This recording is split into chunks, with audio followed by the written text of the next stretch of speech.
The 20th century.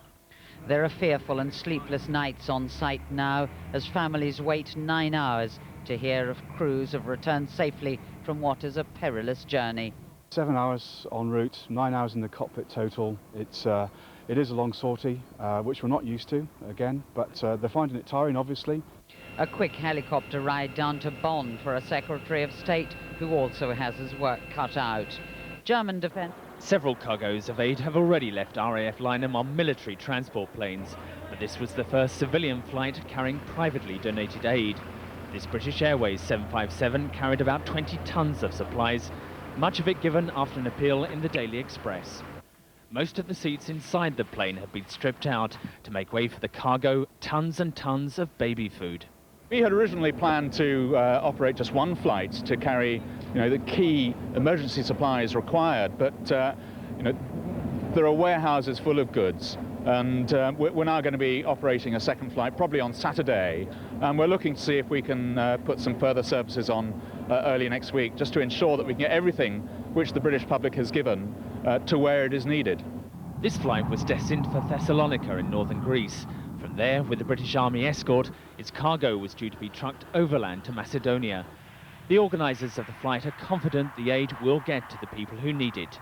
Andrew Moore, Sky News at RAF Lynham.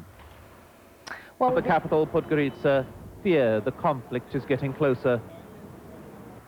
Loud explosions were clearly audible in the city centre overnight, and in the sky what appeared to be a brief burst of anti-aircraft fire. Access to the vicinity of the blast was highly restricted by the military. Limited damage to some buildings could be seen, and scattered on the ground pieces of unidentified debris. NATO has confirmed its aircraft did respond to an attack threat in the Podgorica region, firing missiles in self-defense. The Montenegrin government will only say it received conflicting information from the Interior Ministry, which controls the police force, and from the army. Developments for you. NATO says it's not only Allied bombing which has caused damage to the Kosovan capital of Pristina. Commanders say the Serbs too are to blame. But NATO has warned that it's increasing the tempo and impact of its airstrikes across Serb territory. Britain says it's worried by the Human Shield reports. It's warned Slobodan Milosevic he'll be held responsible for the refugees' safety. Defence chiefs have insisted NATO warplanes will take every precaution to avoid areas where Kosovo Albanians could be held. Frontline Pristina in Serbia's embattled southern province. A scene of devastation and disorder. The city now an empty shell of its former self. It was the day after multiple explosions tore through the city. The shocking aftermath of a NATO airstrike so powerful, say officials here, it was beyond belief. The central post office and telecommunications centre bore the brunt of an attack. Its roof caved in. Most phone lines were cut, deepening a sense of isolation. Collateral damage to many buildings appeared extensive. It included a bank and the executive offices of the Serb-controlled administration, now overlooking a rubble-strewn centre of destruction. Officials claim the attack killed at least 10 people, a mix of Serbs, ethnic Albanians and Turks. Some buried here, they claimed, beneath heaps of debris, splintered wood and smouldering embers. For visiting journalists, a glimpse of a now desolate city. The first on-the-ground independent verification that the very heart of the provincial capital has been severely damaged. Pristina held around 200,000 people before NATO dropped the first bomb. Now it appears to be a virtual ghost town. The streets are empty. Serbs, it seems, held their ground even as the bombs fell. Of the ethnic Albanian majority who once lived here, there was virtually no sign. We didn't force Albanians to leave. They went by themselves, says Milan Živković, a Serb. They couldn't live with us and left. But maybe they think they're coming back with NATO. Serbs blame NATO bombing for everything, for desecrating their holy places and triggering a mass exodus of mostly ethnic Albanians from Serb-ruled Kosovo. People were trying to save themselves, so they left, but now some are coming back. Without NATO, reports Serbian television, now claiming a refugee return is underway. If Serbs thought a self-declared Yugoslav ceasefire in Kosovo might end their nightly ordeal, they were wrong. The centre of the capital was attacked for a second time Wednesday. A former army building came under fire. NATO delivering the same unrelenting message to the authorities here. Capitulate or face a steadily ruinous air assault. Brent Sadler, CNN. Following that, we have, this is described as an ammunition production facility. NATO forces say they were targeting this one, of course, to cut off the supply of ammunition. You can see here as it is blown up. And then finally, we're going to see an attack against armored Serb vehicles on a road. That will follow the clip on the ammunition facility. NATO making all of this videotape available, showing the accuracy of its strikes. And accuracy did come into play this day. A lot of discussion. Shows that same convoy, or more accurately, the remains of that convoy. You can clearly see the abandoned military vehicles along the road.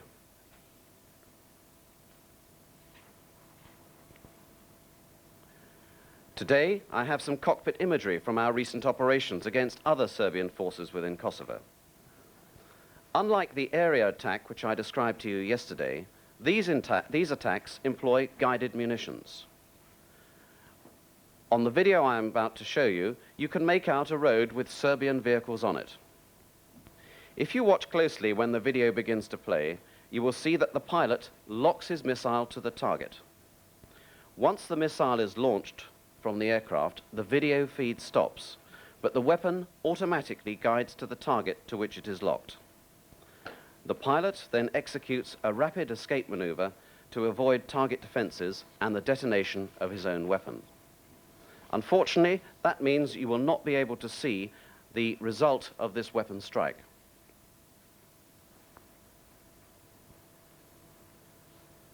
You can see the convoy on the road. It locks on the frame and it goes. If you want to see it more closely later on, then I'm sure we'll be able to run it for you. The next video I have shows a successful attack on an ammunition production facility.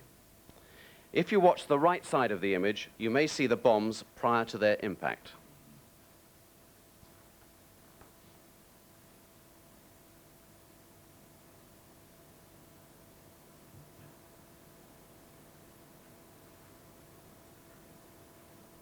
You start to look for the bombs coming in now.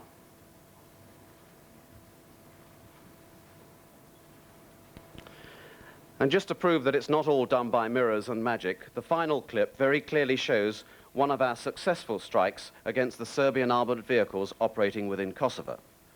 Because the guidance is from the aircraft, you can clearly see the final results.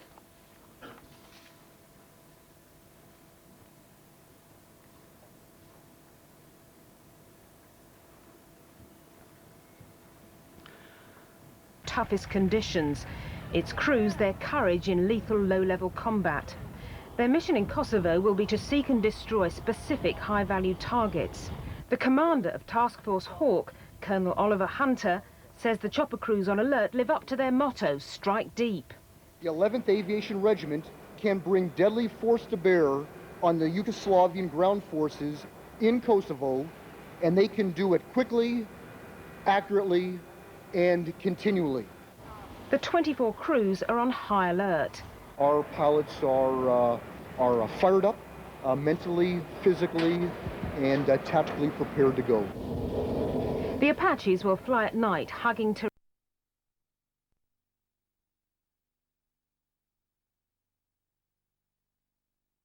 in the Soviet Union's war machine. Now retired, they protest NATO bombing of Yugoslavia, and they volunteer to go and fight for the Serbs. We have only one request for the Yugoslav leadership: use our knowledge and skills as military instructors, specialists in air defense, artillery, and electronics. There are 400 to 500 volunteers. There will be more, they say. The Yugoslavs say thanks, but for now, no thanks. In a training center outside Moscow, a place where members of the Yugoslav military once trained, officers using their latest technology to track aircraft say they know NATO's tactics. I would not hide the fact that we are getting such information, and we corrected our training program to prepare people to work with a low-flying aircraft and with the other tactics they use. If the Yugoslavs had this S-300 anti-aircraft missile defense system, say the experts, they would be more effective. But for now, Russia wants to avoid being drawn into the Balkan War, no matter how much pressure the military applies. Our armed forces have developed into a structure which the United States can afford to completely ignore, as if they don't exist. An underpaid, undersupplied, unprepared military. When Comrade Stalin was still alive, neither Truman nor Roosevelt would ever think of bombing a Soviet Union ally. While Russia's... The nuclear-powered aircraft carrier, the USS Theodore Roosevelt, is packed with 80 warplanes, including F-18 Hornet and F-14 Tomcat fighter bombers. Sky's David Crabtree spent a busy night aboard the massive ship of war. The arrival of the USS Theodore Roosevelt marks a significant new stage in the fight against the Serbs. This one tactical move has almost doubled the amount of NATO strike power in the Adriatic. Overnight, the activity along the ship's quarter-mile length was ceaseless. F-14 Tomcats and F-18 Hornets thundered off the ship, heading for Serb targets. The exact nature of their task was being kept secret. All of us are very proud on Theodore Roosevelt and Air Wing 8 to be out in this area, to be called into the area with very short notice. But all our leaders trusting us to be here with the training that we have, the aircraft that we have, the ships that we have, able immediately to come into the area and become an integral part of the force. We've done that yesterday, our first strikes, doing exactly as the Air Force and the other allied forces have been doing. We joined right into the forces as if we'd been here for months. In all, the Theodore Roosevelt carries 80 aircraft. It's laden with bombs and missiles, making it capable of waging a sustained campaign. There's enough hardware here on the Theodore Roosevelt alone to bomb a country into submission. And that's exactly what they hope to do. 5,500 people ensure that the carrier operates efficiently. The crew know this is a dangerous mission, but they remain focused on their jobs. There's danger everywhere you work in the world, so danger is everywhere. You do your job. Once you do it good, there's no problem. As the sun came up, the fighters began to return. Little was said about the success or otherwise of the overnight mission, but all indications were that it went well. We're prevented from saying how many aircraft flew this mission, but there will be many more, and they're likely to become increasingly intense. David Crabtree, Sky News, aboard the Theodore Roosevelt in the Adriatic. You're watching. And outside organizations are concentrating on providing humanitarian aid to where most of the refugees are, namely the countries around Kosovo, Albania, Macedonia, and Montenegro. We can see that the situation... In Hamburg, German Red Cross and aid officials were waiting to welcome the weary passengers. Red Cross staff boarded the plane to see whether any passengers needed immediate medical attention. They were followed by social workers and interpreters who briefed the refugees on what the next days would hold in store. When the families finally left the plane and stepped onto German soil for the first time, Junior Interior Minister Sonntag Wohlgast was there to greet them personally. Is what it looks like in the bomb bay of the stealth bomber. They're training, loading the sophisticated JDAM bombs, joint direct attack munitions that they've been dropping on Serb targets. Large or small, mostly stationary targets, and they're very accurate. Accurate to within less than 40 feet. As small as a vehicle size up to a large warehouse or larger. The stealth can carry and drop 16 2,000-pound JDAMs, each capable of hitting a separate target. And because they are directed by a satellite global positioning system, bad weather doesn't stop them.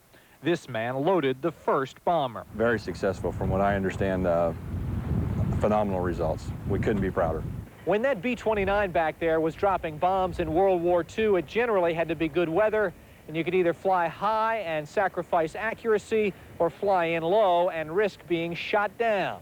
The next generation, the B-52, flew farther, faster, and carried more bombs, but it was still either safety or precision, not both. Can you say what kind of altitude you were at? We were high. The wing commander, Brigadier General Leroy Barnage, wouldn't say how high, but a big advantage of the Stealth is that it flies high, eludes detection, and is accurate, as this test from 40,000 feet showed. You would hopefully not want to be sitting in that trailer when it happened.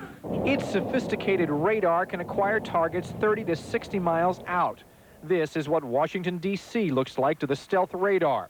From 12 miles away, they target the Pentagon, pinpointing individual trees in the courtyard, even cars in the parking lot. I see a space. They're not doing a very good job of parking them, packing them in there today. According to the Air Force, the B-2 makes it more likely the job gets done and less likely a U.S. pilot is lost. For Science and Technology Week, I'm Jeff Flock. Now anyone with a computer can fly along with the NATO allies. Boom, right there, target destroyed. So this is an excellent way to illustrate a lot of the stuff that's actually happening over there. Fly over real mountains, pass through real valleys. At the Janes Combat Simulations Division of Electronic Arts, programmers use actual digital maps and satellite photos to help replicate the Balkan terrain. True color and elevation is what they call it, so it's the right brown or orange or green, and the right mountains are in the right places. Okay, there's the missile being fired. Some news agencies and military writers use the images to illustrate the war in progress. There's our target, and target is destroyed. Former Navy aviator David Bonacci says that all good programmers try for realism in the cockpit. Okay. It's basically a game being used to illustrate what's happening in real life. Game designers force players to think like a pilot under fire. A lot of times you see the war, you know, it's big and it's grand, but really it boils down to people doing their tasks that are laid out for them. On a stealth bombing run, Bonacci is hit. Incoming missile, 6 o'clock. Oops. We're going in. Eject, eject. Engine, fire, left. Warning. I'm going to go ahead and eject out here. Bad news. Game fans contrive their own missions and play against each other on the internet. A new one follows the real-life rescue of the American pilot last Saturday with a mission to destroy the remnants of his crashed plane. War games are among the most popular computer games. They offer adventure with safety.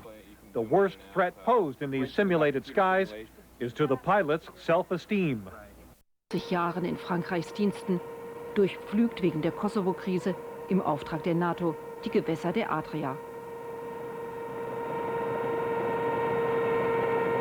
Es ist Mitte März und wieder einmal läuft ein Ultimatum ab. Unter Deck bereitet sich der Amerikaner Chris Zimmermann auf seinen nächsten Einsatz vor.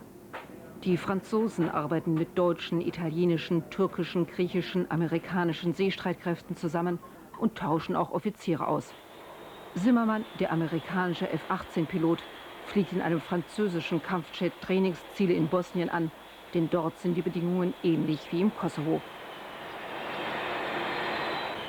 Alltag auf einem Flugzeugträger wie eh und je, aber neue Formeln haben die ideologischen Parolen aus dem Kalten Krieg abgelöst. Um Krisenmanagement geht es nun, erweiterte Wirkungsfelder, multinationale Antworten auf Konflikte. Kein Wunder, dass ihn die Frage nach seinem Feindbild höchst amüsiert. Unser Feind heutzutage wissen wir nicht. Könnte wohl jeder sein. Das ist das Problem.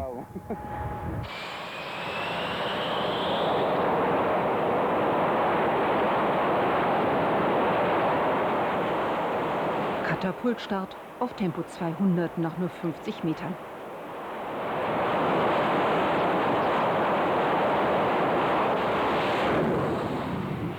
Während der Flüge haben die Piloten ihre simulierten Angriffe mit Kameras aufgenommen. Auswertung an Bord. Wenn der Befehl aus dem obersten NATO-Hauptquartier kommt, haben sie den Einsatz hunderte Male geübt.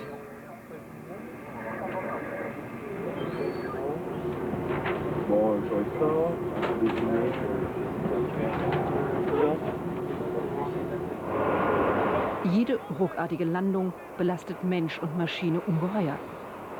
Die Foch ist kein NATO-Kriegsschiff. Frankreich hat sie dem NATO-Oberbefehl nur während der Kosovo-Krise unterstellt. Personnel carrier in the engagement area. Next, we'll have A-10 aircraft. The first one here I'll go through right now is an F-16 on an APC, armored personnel carrier, in the engagement zone. This was yesterday. The next film will be a A-10 aircraft with a Maverick electro missile on a bridge. This was the day before yesterday. It looks a little bit cloudy as you're coming in, hazy. As it gets closer, you'll see the bridge start to become more and more clear. The bridge had been hit earlier, but there are vehicles on the bridge, one vehicle at least, is still being used. And you see as he's tracking in, it gets more clear as he gets closer. He's going for the main bridge span abutment in this area. After I'm done with this clip, and you'll see down to impact, at impact, of course, the TV goes off because it explodes with the bomb itself, the missile itself. But I will show this clip again and show you that this is not without risk. And as you can see, it tracks it all the way down into the target area. And that band coming in from the left is probably the last time you'll see the light of day. On this particular film, same one, but you'll see a highlighted area in the upper right-hand corner of the screen, and you'll see flashes.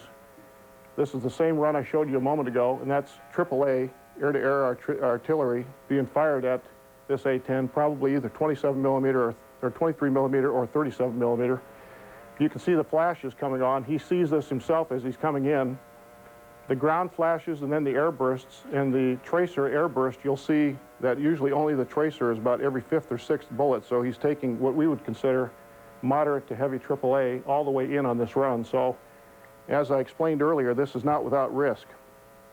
Why do you bother to hit a bridge that's already collapsed? They were still using part of that bridge, and the determination at that point was to take the full bridge down so they couldn't repair it with ease. What does the acronym NRDY mean in the upper right-hand corner where your AAA is? That just means his weapon is ready. When you drop the bridges, is it closing navigation of the streams? That's another reason for dropping the bridges. It does close navigation in that particular river area. Open or closed? I can't tell you if the Danube is open or closed. I can defer to Admiral Wilson on that. You that bridge? I beg your pardon? Do you have a name for that? I do not have a name. On an A-10 again with a convoy, and you'll see he has to break this off. He does not attack it, and the reason is he's being fired at. But he does relay that information of that convoy back to other aircraft, and our understanding is that it was probably attacked by other aircraft later. The next video I'll show you will be a highway bridge attacked in southern Serbia, 5 miles north of the Kosovo border. This is the Raska Bridge, F-15Es with 2,000-pound laser-guided bombs. This is at night. It looks like day because of the infrared, and he destroys that bridge. That was 3 days ago. The next clip I'm going to show you will happen fast, so you got to get ready, but just to show you this is not without risk. It's an F-16 that's flying toward his target with his infrared lantern video on, and in the upper portion of the screen of this next video, you'll see surface-to-air missiles being fired at the aircraft. It looks like a black streak going by, so you'll have to look close. But once again, we're not making this for television production. This is combat, but you can see that it's not without risk in this area.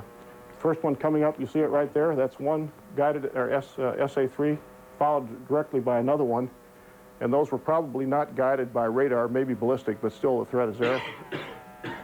The last clip will be F-16 video, laser-guided 2,000-pound bombs against the Lucani explosives plant. You can see in the cursor, he's tracking the building. On this film, I want you to notice on the bottom, just before his bomb impacts, in about 4 seconds, you'll see 4 more bombs from other aircraft into the screen that hit their targets. And these here have a direct hit. All those bombs were direct hits with no collateral damage. NATO sorted, although that is still well below what was achieved during the Gulf War. The fight is now very much being taken to Serbian ground troops. Those who've been working with refugees say more help has to be given. It is still unacceptable that people were kept in the conditions that they were at the border, or this later story of the thousands that were then bussed overnight from that hellhole to be dumped on another border somewhere else, probably most of them in Albania. Serbian television tonight showed pictures of what it says is a downed reconnaissance plane, which NATO admits to having lost. Yugoslav. It's NATO's fighter bombers, night and day, roaring towards Serbia that have been in the forefront of the air campaign. But none of their missions would have been possible without the unsung dedication of aircraft less glamorous, but just as important.